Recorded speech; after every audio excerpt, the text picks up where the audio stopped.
안녕하세요.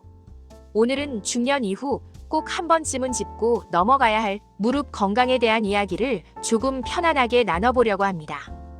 요즘 들어 계단을 오르내릴 때 무릎이 시큰하다거나 앉았다 일어날 때 괜히 조심스러워지는 순간들 혹시 자주 느끼고 계시진 않으신가요? 예전 같지 않다는 생각이 들 때 가장 먼저 신호를 보내는 곳이 바로 무릎입니다. 그래서 오늘은 무릎이 아프기 전에 그리고 더 늦기 전에 어떻게 관리하면 좋은지 차분하게 이야기해 보겠습니다. 무릎은 우리 몸에서 참 많은 일을 합니다. 서 있을 때도 걸을 때도 앉았다 일어날 때도 항상 체중을 그대로 받아내고 있습니다. 그런데 나이가 들면서 이 무릎 관절 안의 연골은 조금씩 닳고 얇아지고 회복도 느려지게 됩니다. 특히 중년이 되면 연골의 마모뿐만 아니라 허벅지 근육이 줄어들면서 무릎에 가해지는 부담이 더 커집니다. 여기에 쪼그려 앉는 습관이나 양반다리, 무릎 꿇기 같은 자세가 계속되면 무릎은 쉴 틈 없이 혹사당하게 됩니다. 이런 상태가 반복되다 보면 어느 순간부터 무릎이 말을 걸어옵니다.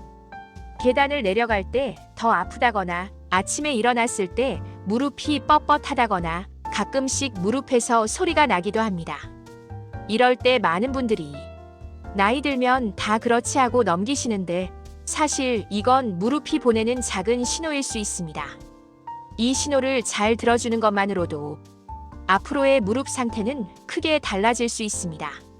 무릎 관리에서 가장 기본이 되는 건 의외로 아주 단순한 것들입니다. 그중 첫 번째는 체중 관리입니다. 체중이 조금만 늘어도 무릎에는 그 몇 배의 하중이 그대로 전달됩니다. 살이 찌면 숨이 차는 것보다 무릎이 먼저 힘들어지는 이유가 바로 이것입니다. 무리한 다이어트가 아니라 체중을 유지하려는 노력만으로도 무릎은 훨씬 편안해집니다. 두 번째는 생활 자세입니다. 예전에는 자연스러웠던 동작들이 중년 이후에는 무릎에 부담이 될 수 있습니다. 바닥에 오래 앉아 있거나 쪼그려 앉는 자세는 가능한 한 줄여주는 것이 좋습니다. 의자를 사용할 때는 너무 낮지 않게 무릎보다 약간 높은 높이가 편안합니다.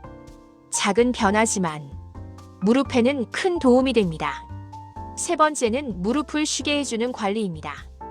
통증이 있거나 붓는 느낌이 들 때는 차가운 찜질로 열을 가라앉혀주고 아침에 뻣뻣하거나 굳은 느낌이 들 때는 따뜻한 찜질로 혈액순환을 도와주시면 좋습니다. 무릎이 아프다고 해서 움직이지 않는 것이 좋은 건 아닙니다. 오히려 적당한 움직임은 무릎을 더 튼튼하게 만들어줍니다. 중년에게 좋은 운동은 무릎에 무리가 가지 않으면서 근육을 살려주는 운동입니다. 평지를 천천히 걷거나 실내 자전거를 가볍게 타는 것, 물속에서 움직이는 수영도 좋습니다. 특히 허벅지 근육은 무릎을 지탱해주는 가장 든든한 보호대입니다. 의자에 편안히 앉아서 다리를 천천히 펴고 몇 초간 유지하는 동작만으로도 무릎 주변 근육은 충분히 자극을 받을 수 있습니다. 하루에 조금씩 무리하지 않는 선에서 꾸준히 해주는 것이 무릎을 오래 쓰는 가장 좋은 방법입니다. 반대로 통증이 심할 때 무리한 등산이나 계단을 반복해서 오르내리는 운동은 잠시 쉬어주는 것이 좋습니다. 무릎도 쉬는 시간이 필요합니다.